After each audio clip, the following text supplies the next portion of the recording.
తెలంగాణ రాష్ట్రంలోని జగిత్యాల జిల్లా సారంగపూర్ మండలం పెంబట్ల గ్రామంలో చుట్టూ దట్టమైన అడవిలో ప్రశాంతమైన వాతావరణంలో దుబ్బ అనే ప్రాంతంలో శ్రీ రాజేశ్వర స్వామి స్వయంభుగా వెలిశాడు. భక్తుల కొంగు బంగారంగా విరాజిల్లుతున్న దుబ్బరాజేశ్వర స్వామివారిని నిత్యం వందలాది మంది భక్తులు దర్శించుకుంటారు. ఈ ఆలయం హైదరాబాదు నుండి 250 కిలోమీటర్ల దూరంలో, జగిత్యాల జిల్లా కేంద్రంకు 10 కిలోమీటర్ల దూరంలో నెలకొని ఉంది. ఈ ఆలయం చుట్టూ చెట్లు, పచ్చదనంతో ఉన్న పరిసరాలు, విశాలంగా ఉన్న ఈ ఆలయ ప్రాంగణం ఇక్కడికి వచ్చే భక్తులను ఆకట్టుకుంటుంది. ప్రధాన ఆలయానికి ఎదురుగా ధ్వజస్తంభం ఉంది.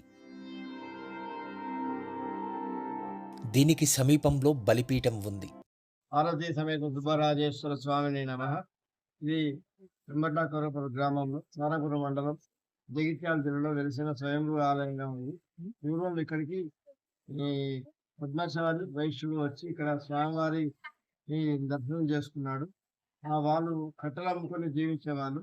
అలా కట్టెలు అమ్ముకొని జీవించే వాళ్ళ యొక్క జీవితం విధానం బాగా ఇబ్బందికరంగా ఉండేది. వాళ్ళకు నేను ఇక్కడ వెలిసాను, మీరు నన్ను సేవించుకొని చెప్పగానే వాళ్ళు వచ్చి ఇక్కడ చూసేవారికి లింగాకారం స్వయంభుగా వెలిశాడు. స్వయంభుగా వెలిసిన వారిని పద్మశాలి వైశ్యులు వచ్చి ఇక్కడ స్వామివారి అభిషేకం వాళ్ళకి తోచిన విధంగా స్వామివారి సేవలో నిమగ్నమై కట్టెలు అమ్ముకునే దినదినంగా అభివృద్ధిగా చెందినారు. మరియు ఇక్కడ స్వామివారికి నిత్యము అభిషేకము, అన్నపూజ, కూడగట్టుట ఇటువంటి కార్యక్రమాలు ఉంటాయి. ప్రతి మహాశివరాత్రి 5 రోజుల కార్యక్రమం బ్రహ్మాండంగా జరుగుతున్నది. కార్తీక మాసం, వైశాఖ మాసము మరియు శ్రావణ మాసంలో అధిక సంఖ్యలో భక్తులు వస్తున్నారు ఇక్కడికి. మరియు అదే విధంగా ఇక్కడ చుట్టుపక్కల గ్రామాలు కానీ ఇతర జిల్లాలు కానీ స్వయంభుగా స్వామి ఇలవేలుగా ఉండి స్వామివారికి సేవలు పొందుతున్నారు. ప్రధాన ఆలయంలోని గర్భగుడిలో బంగారు వర్ణంలో ఉన్న మండపంలో లింగ రూపంలో శివుడు భక్తులకు దర్శనమిస్తుంటాడు. 200 ఏండ్ల క్రితం పెంబట్లలో ఉన్న దట్టమైన అడవిలో ఉన్న దుబ్బ ప్రాంతానికి చెందిన ఒక వైశ్యుడు, ఒక పద్మశాలి కట్టెల కోసం వెళ్ళగా వారికి శ్రీ రాజేశ్వర స్వామి దర్శనమిచ్చాడు. వెంటనే వాళ్ళు గ్రామంలోకి వెళ్లి ఆ విషయాన్ని తమ్మల సాంబయ్యకు తెలుపగా ఆయన నిత్య ధూపదీప నైవేద్యాలు నిర్వహించి స్వామివారికి ఒక పెంకుటింట్లో ఆలయాన్ని కట్టించాడు. తరువాత ఆయన కుమార్తె దుబ్బమ్మ 1942లో భక్తుల సహకారంతో దేవాలయాన్ని పునర్నిర్మాణం చేశారు. 1982లో ఈ ఆలయాన్ని దేవాదాయ ధర్మాదాయ శాఖ పరిధిలోకి తీసుకొని అభివృద్ధి చేశారు. నాటి నుండి నేటి వరకు ప్రతి దినము అభిషేకాలు, లింగార్చనలు, ధూపదీప నైవేద్యాలు, పూజాది కార్యక్రమాలు నిర్వహిస్తున్నారు.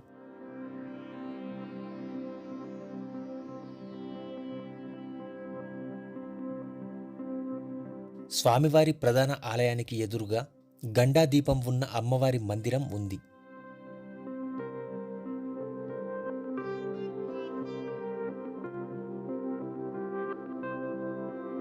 ఆలయ ప్రాంగణంలో భక్తులు కోడెని కట్టి మొక్కులు చెల్లించుకుంటారు. ఇక్కడ కోడెని కట్టడం వల్ల సంతానం లేని వారికి శీఘ్రంగా సంతానం కలుగుతుందని భక్తుల నమ్మకం.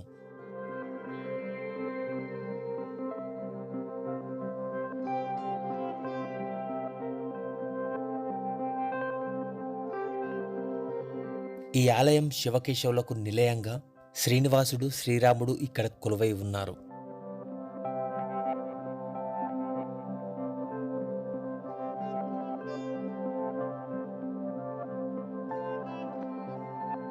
నిలువు నామాలు, శంఖచక్రాలతో శ్రీనివాసుడు భక్తులకు దర్శనమిస్తుంటాడు. శ్రీ వెంకటేశ్వర స్వామికి ముందు జయ విజయుల విగ్రహాలు కనిపిస్తాయి.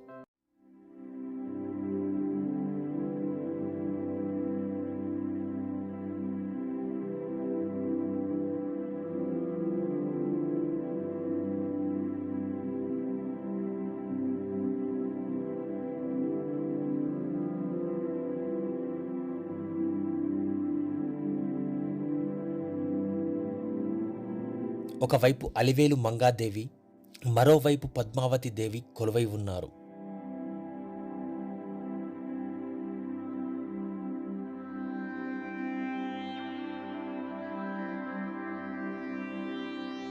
ఈ ఆలయ ప్రాంగణంలో శ్రీ వెంకటేశ్వర స్వామితో పాటు సీత, లక్ష్మణ సమేతంగా శ్రీరామచంద్రుడు దర్శనమిస్తాడు.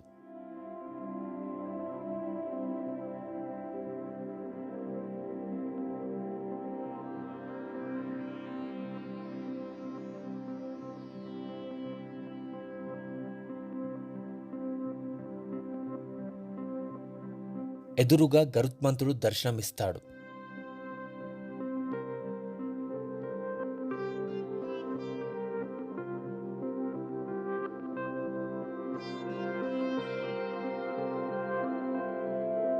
పక్కనే శ్రీ ఆంజనేయ స్వామి విగ్రహం, నవగ్రహ మండపము, గండాదీపం, వల్లుబండ కనిపిస్తాయి.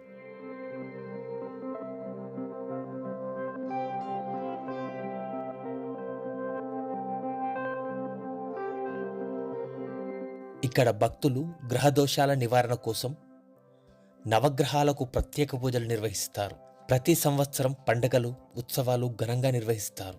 శ్రావణ మాసం, కార్తీక మాసం దీపారాధన మహోత్సవం, దసరా ఉత్సవాలు, ముఖ్యంగా శివరాత్రి రోజున లింగోద్భవ సమయాన రుద్రాభిషేకం, ప్రత్యేక పూజలు నిర్వహిస్తారు.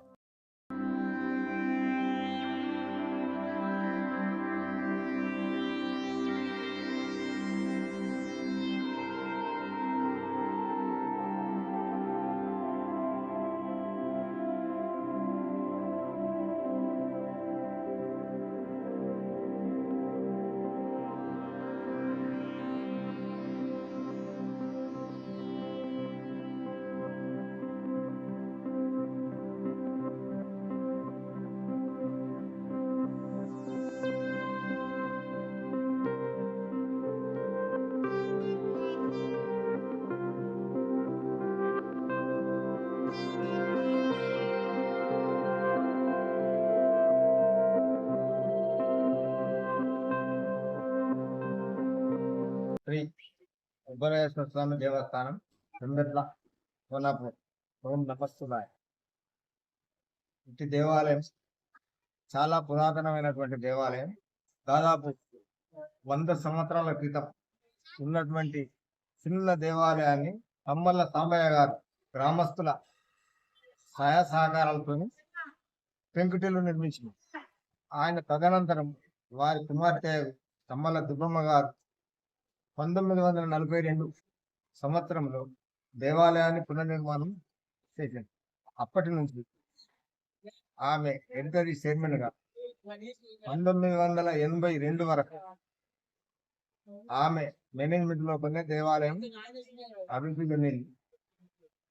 82 లోపల ప్రభుత్వం వారు, ఎండోమెంట్ వారు దేవాలయంలో టేకప్ చేసుకొని అప్పుడు కష్టపడి చేసి దేవాలయాన్ని చుట్టూ ఆ ప్రహారీ కూడా మొదలగు అభివృద్ధి పనులు చేసి ఆ తర్వాత మల్ల దుబ్బమ్మ గారే చైర్మన్ అయి వారు కూడా వాటర్ సప్లై మొదలగు కార్యక్రమాలు భక్తుల కొరకు చేశారు.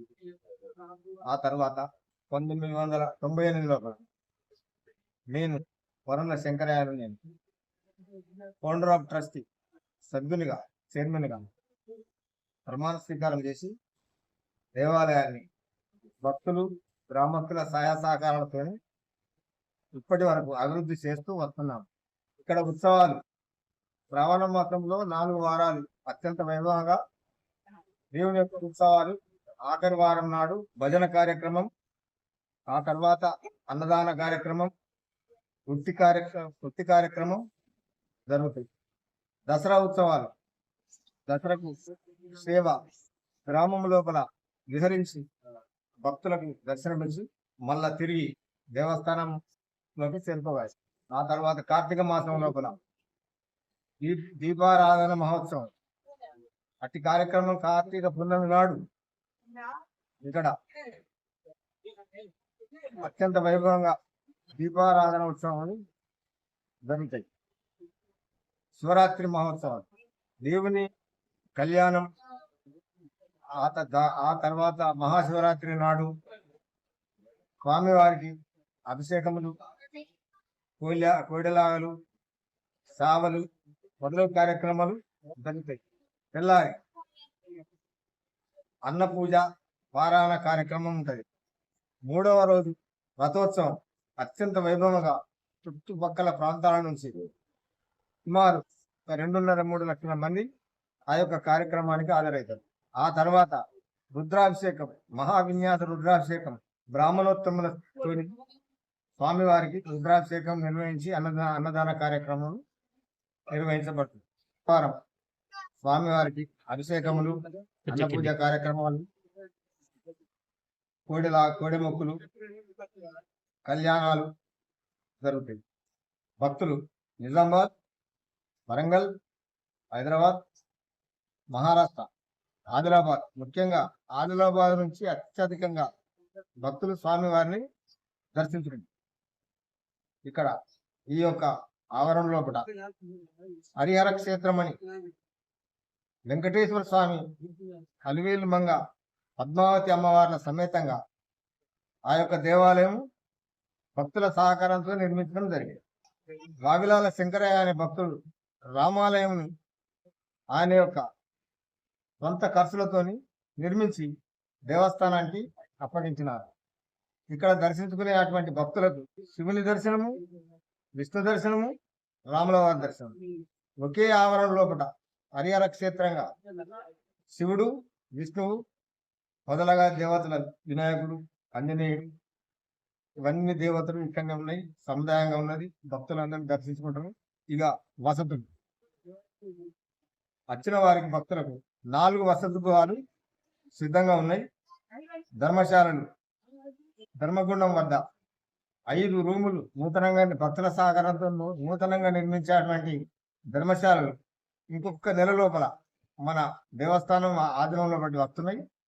ఇక్కడ ఇటు దేవాలయం దూర ప్రాంతాల వారు కానీ ఎక్కడి వారు వచ్చిన వారికి వసతి ఎల్లవేళలా ఏ వాళ్ళకు అందుబాటులో కూడా సిబ్బంది, పూజారులు అందుబాటులో ఉండి వారికి అన్ని విధాలా సహకరించగలరు.